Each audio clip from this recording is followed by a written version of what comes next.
High, কম বেশি সবার বাড়িতে অ্যালোভেরা থাকে। এর খুবই ঔষধি গুণাগুণ আছে। আর আরেক নাম হচ্ছে ঘৃতকুমারী। বন্ধুরা, এই গাছটি যদি বড় করতে চান, একটা গাছ যদি একটা টবের মধ্যে বড় করতে চান, তাহলে তার বাচ্চা গাছগুলো সবসময় তুলে আলাদা করতে হবে আর অন্য একটা পাত্রে বসিয়ে ফেলতে হবে।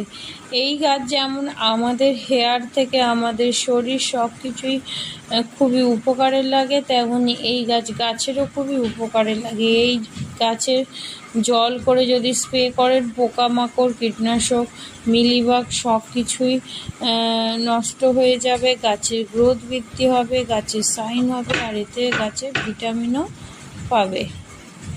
বন্ধুরা দেখুন, গাছটা পরিষ্কার করে ফেলেছি আর খুব সুন্দর বড় হচ্ছে। আর যদি এর বেবি প্ল্যান্টগুলো আপনারা বসাতে চান তো বসাতে পারেন, নাহলে অন্য কাউকে দিয়ে দেবেন। তো প্লিজ সাবস্ক্রাইব